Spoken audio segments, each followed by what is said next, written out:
Hello and welcome to the Now TV network. You're listening to Remnant Manna TV, and my name's David Mathews. I'm your host this afternoon. It's a pleasure to have you in our listening audience. We have got so much to talk about, so why don't you pull up a chair and come in and sit down with us for a few minutes. We have got to talk. The last time that I visited with you, we were looking at the plagues of the greater Exodus, and we do believe that we're living in that season. It's referred to as the end days, and I'm convinced that our scriptures are literally replete with patterns, blueprints, if you will, that you could begin to see all the way back in Genesis, beginning in chapter 1, that give us an indicator, if you're familiar with them, regarding what's going to happen in the days ahead. And I know that many of you are probably concerned because of all of the chaos that's in the world today, political upheaval, social and economic upheaval. Everywhere you look, there's so much strife and division going on because of the mandates that the government's putting on everybody and requiring you to kowtow to their whims. And so it looks as if that we have indeed entered into part of the season that I believe is reflected in the first three plagues that fell on Egypt and Israel.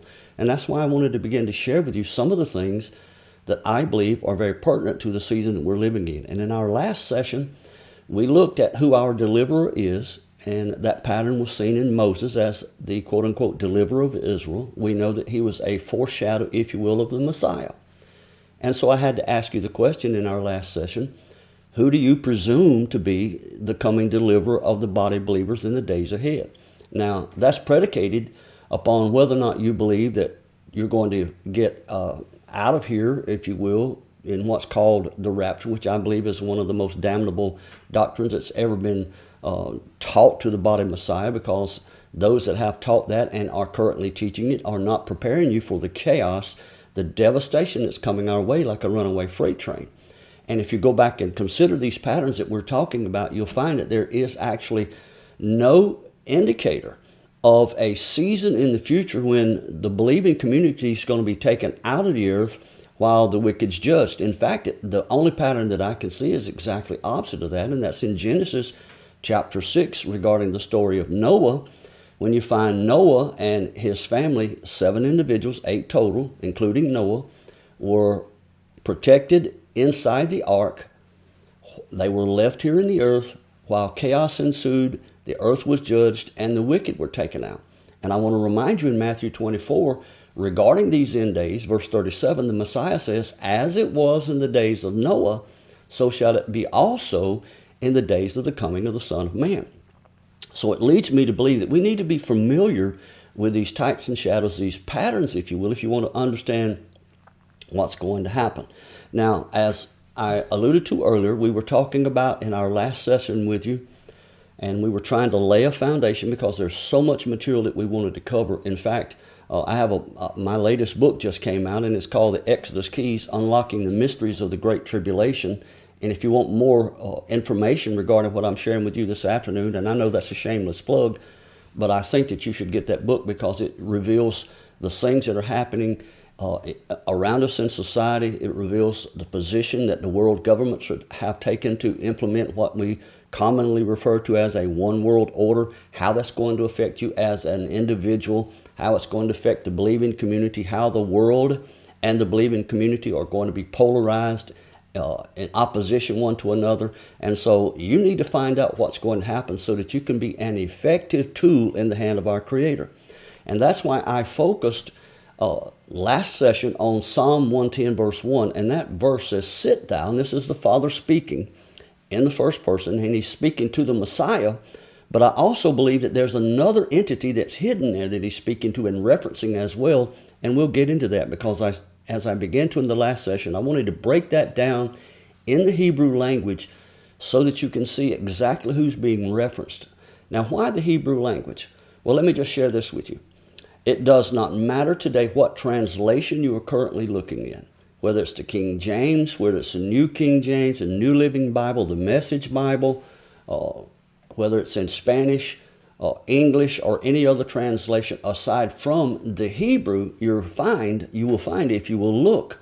And again, the onus is it's upon you as an individual to do what 2 Timothy 2:15 says, study to show yourselves approved unto Yahweh, workmen that need not to be ashamed. And how can you keep from being ashamed? You have to rightly divide the word of truth. And so if you will study these translations, if you will, you'll find that there are a lot of mistakes. Many of those mistakes are intentional in order to propagate an agenda that had been hidden. Yes, I'm going to just be very plain with you. The enemy has, throughout the ages, has infiltrated the camps of the believing community and has intentionally inserted things in the text in order to divert you from the truth of Abba's word. And so that's why we believe it's incumbent upon us as true students of the word to look at what the Hebrew language says if you want to really understand. Now, the Hebrew language is an alphanumeric language. In other words, every letter is not only a letter, it is also a numeral. And so if you see numbers in the text, then those numbers could also be interchangeable with letters and vice versa.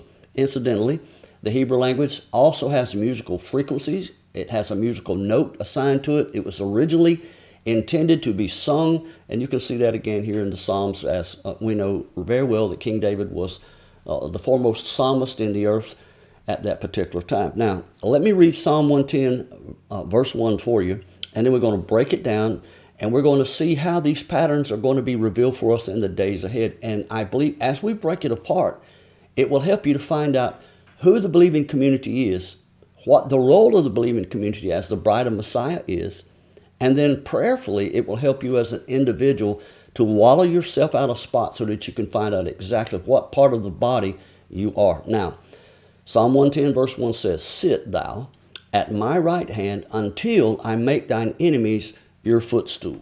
Let's look at that word yeshav.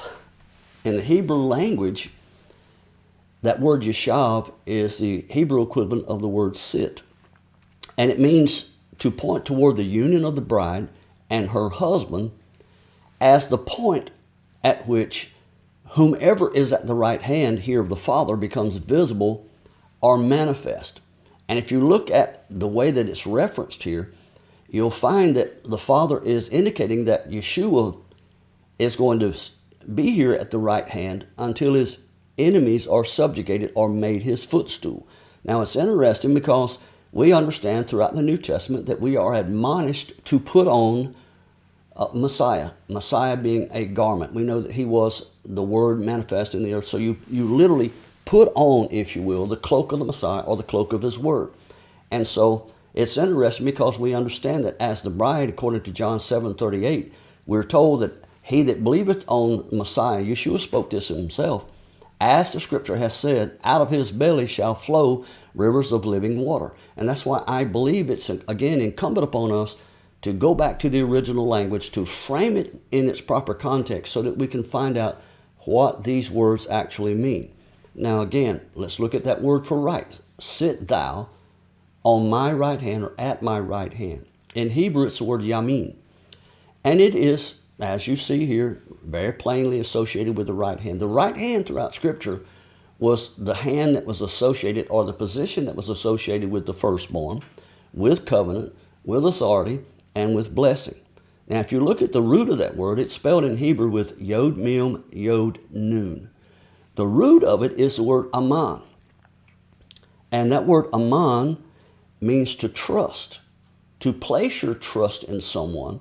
Why?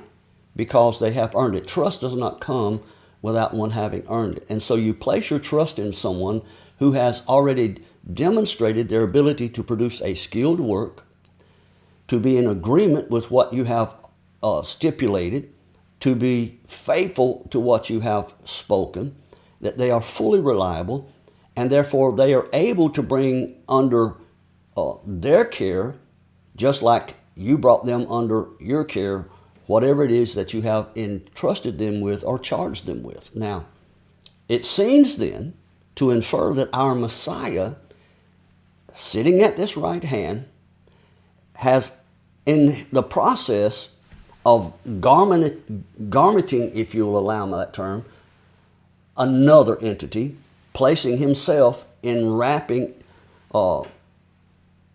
enveloping someone else, that he's actually commissioned or endowed another that has also proven themselves reliable and trustworthy, skilled in faithful work, and has proven themselves as able to bring the creation under their care Now remember, as a co-regent, if they've brought creation under their care, it's under the care of our Messiah Yeshua, who was under the care of the Father. Now, having done that, they brought across the threshold of his house the foundational truths of his word.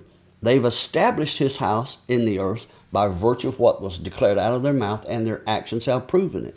And so it's an indicator, if you remember of Romans chapter 8, verse 19, that we're told creation, and that creation is not just limited to what you can see with your natural eyes or hear with your natural ears. Creation entails everything that has been spoken into being, whether it's seen or unseen, eternal or carnal, and that creation waits for the manifestation of the sons of Yahweh. I would submit to you that when it says sons of Yahweh, that's also a dual term that can indicate the bride, because I believe that it is the bride who functions as the co-regent in the earth for her husband, Messiah Yeshua. And so if creation is underneath a curse and groaning, travailing until the manifestations of the Son of Yahweh, I would submit to you, then why would they be groaning? Why would the making visible of the sons of Yahweh, why would the making visible of the bride appease that groaning that creation has, if it was not for the fact that the sons of Yahweh, vis-a-vis the charge that's been placed in them, the bride, again, if you will, were not able to release creation from their curse or from their bondage. Now let's look a little bit deeper. He says, sit thou at my right hand until I make thine enemies thy footstool. Now, the Hebrew word there for make is the word sheath, and it's divine. It's actually written here in the text in its adverbial form, but it could also, if it was to take on a noun form, it could also give us the Hebrew word for garment, same word. And it's interesting to me as I looked in the Hebrew text, because there's a hyphenated phrase in the Hebrew language, and it's the phrase ed, which means a witness or one who's able to give testimony. Ed as sheath. Now you see the root of that word sheath is in there, the word make, but there's another Hebrew letter appended to it, and it's the Hebrew letter aleph. Now the word ed here is serving as a conjunction, meaning until. Sit here until. And it indicates that the word until, though it's not translated twice, it's actually written twice, and so it becomes a redundant word, and so you can remove that out. Again, the word ed indicates a witness or testimony.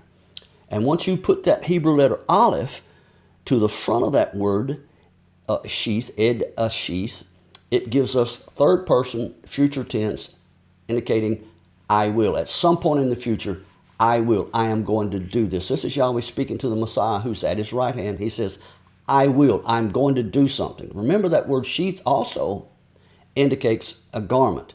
And so if you were to extrapolate a definition here from the Hebrew text, you would literally, in addition to saying, sit here at my right hand until I make your enemies your footstool, you could literally say in the Hebrew language, you could read this, I want you to witness or to testify as I am, while you're sitting here now, bear in mind, he's sitting here until the enemies are subjugated. Sit here, witness and testify as I will garment them, clothe them with you, clothe them with me, because Yeshua is the embodiment of the word of the Creator. Sit here until I garment them. Now, that would have been the end of that particular sentence, even though the verse continues. There's no punctuation in the Hebrew language, and so again you hear it as you read Psalm 110 verse 1, until I make thine enemies your footstool. Look at the word enemies. In the Hebrew it's the word oyev, and it's translated as enemies, but as you look at how it's written, it could imply your enemies. Sit here until I make your enemies. I'm going to garment someone. I want you to testify, witness as I garment them, and they're going to do something to your enemies. They're going to do something about your enemies.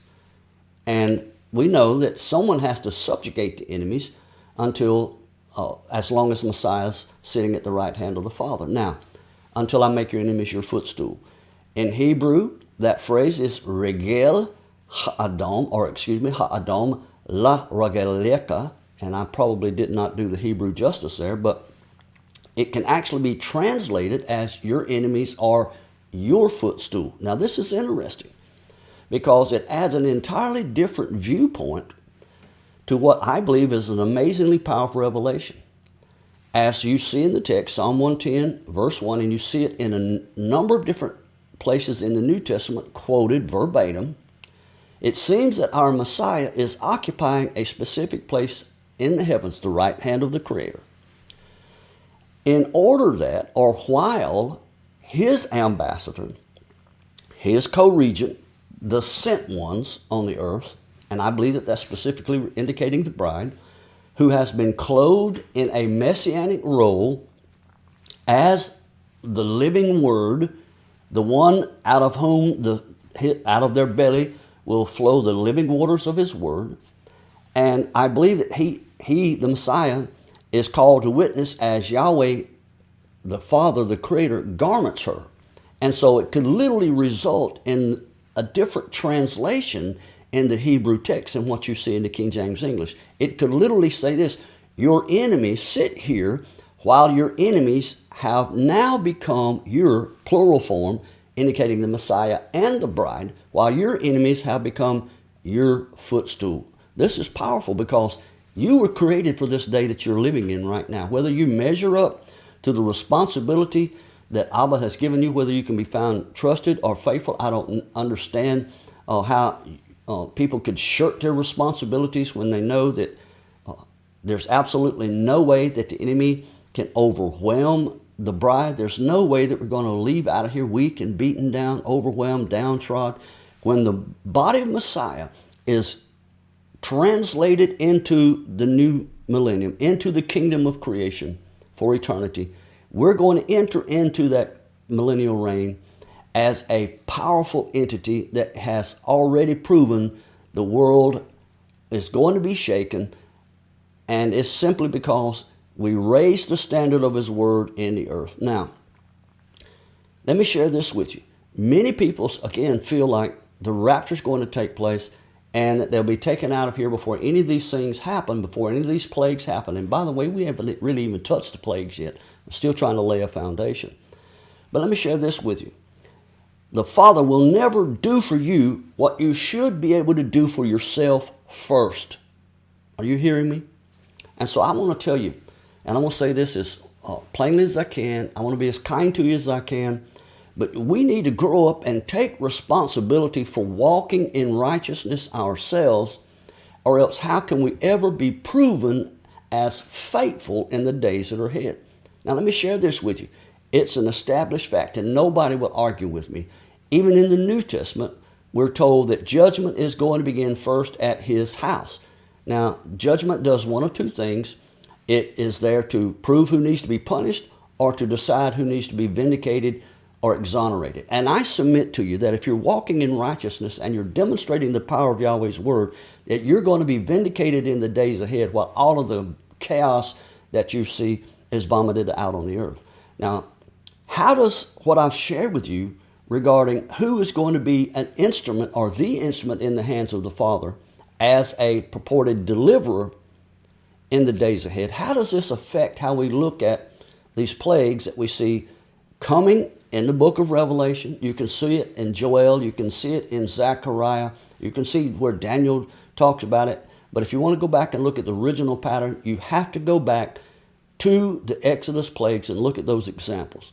And so I want to go back and I want to examine the first three plagues. Now that's interesting because if that's indeed a pattern, it literally explodes the rapture doctrine because, again, judgment begins at his house first. And the first three plagues fell on both Egypt and Israel. Did you hear me? The first three plagues: blood, frogs, and lice. Now, during this season, while the three plagues are falling on both Israel and Egypt, I believe that it was simply a preparatory phase for the house of Israel, or the bride of Messiah, And it's interesting because we find something alluding to that in Revelation chapter 19, verse 7, which says this, "Let us be glad and rejoice and give honor to him, for the marriage of the Lamb is come." Listen to this.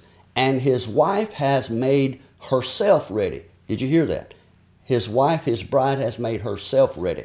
It doesn't say that she sat idly by, whining and moaning in grief and utter chaos while the Messiah made her ready. It says, no, she made herself ready.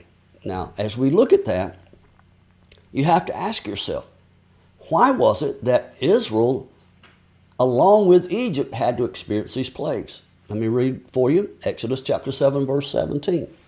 "Thus says Yahweh," that's the Hebrew term for the Lord that you see in the bold caps in your text, "In this shalt thou know that I am Yahweh, I am the Lord. Behold, I will smite with the rod that is in your hand," or my hand, "upon the waters which are in the river, and they shall be turned to blood." Now, go back and look at Psalm 110, our main text.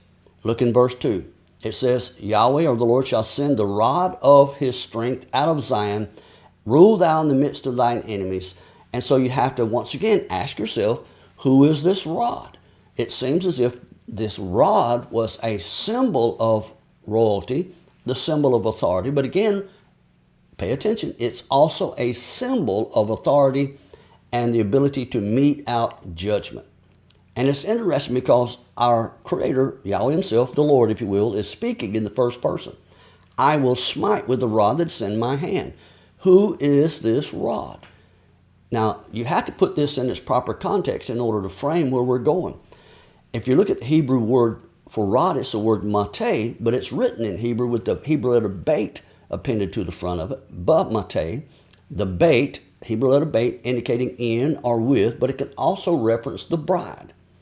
And so, remember that Moses and Israel function in the role of Messiah and bride, just like I am trying to establish that I believe that Messiah and the bride in the days ahead are going to co-rule together, function together as the same. And it's also interesting, they functioned as one echad in a union, just like Genesis chapter 2 says that the man and woman should function, and the two became echad, the two became one. They functioned as one.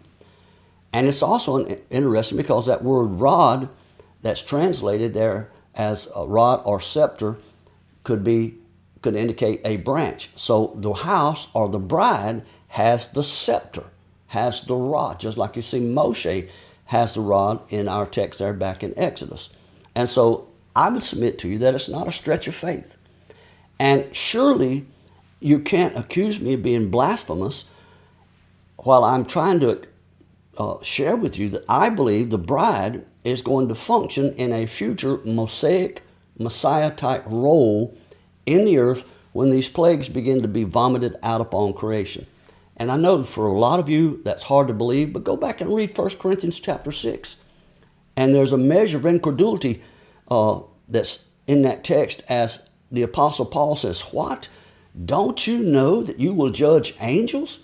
How much more then the house of Yahweh?" And then he spends a little time admonishing the people because they couldn't even judge or handle the little small matters. And so that's why I tell you now, we need to learn how to grow up and take responsibility for ourselves. Hard questions get hard answers. And these are the season, these are the days in front of us when some difficult times are coming. And we need to know why these things are going to begin to happen. For instance, the blood plague. That word blood is the Hebrew word for dam. And you remember, go back and read Exodus chapter 7, the Nile River was turned into blood.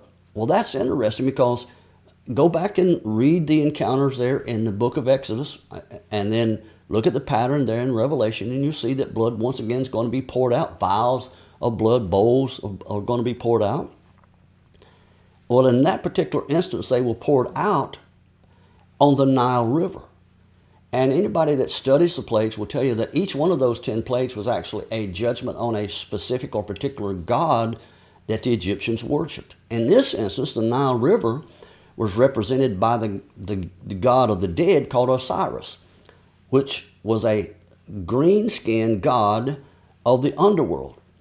And it's interesting because the Egyptians believed that Osiris was actually the god who allowed them to cross over into the eternal, and that the Nile River was actually the bloodstream of this deity, and each year during their flood stage that this quote-unquote God would be reborn. And so, for all intents and purposes, Osiris could be referred to, and that's where some of the pagan doctrines get introduced into your scriptures. The god Osiris, or the Nile River, could be introduced as the firstborn of many brethren. And so again, that takes us back, in my opinion, all the way back to Genesis chapter 3, where you see the first instance of the shedding of blood. And we understand that without the shedding of blood, there is no remission for sin. And so no entity, no man has ever been sinless except for our Messiah. And so of our own efforts, by our own selves, we are incapable of being reborn. And so it's interesting. If you look at that word for blood, dam, and then look at it in reverse, you have the letters M, Mem, and Dalet, which gives us another Hebrew word for garment.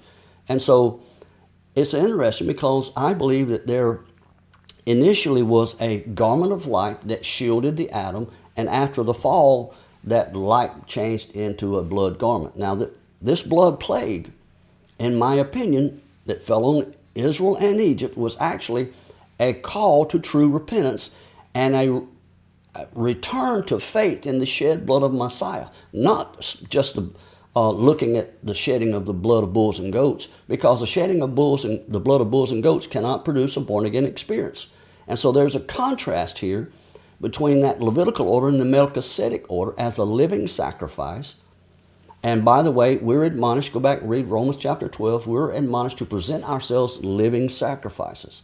And so what you find here is that our Creator is trying to show Israel that there is going to be a substitute pattern allowed that could not completely atone for or completely exonerate you from sin, but it would only put it off or set it off until the coming of the last Adam, who would then offer himself as a blood sacrifice. Now, we've covered a lot of territory today already, and I know that many of you probably have questions. Again, if you want to get this book, The Exodus Keys, Unlocking the Mysteries to the Great Tribulation, I would suggest that you do so. It will help you. In the meanwhile, we're so honored that you've tuned in and listened for this short period of time. We'll be back every Tuesday. Thank you so much for tuning in. We love you.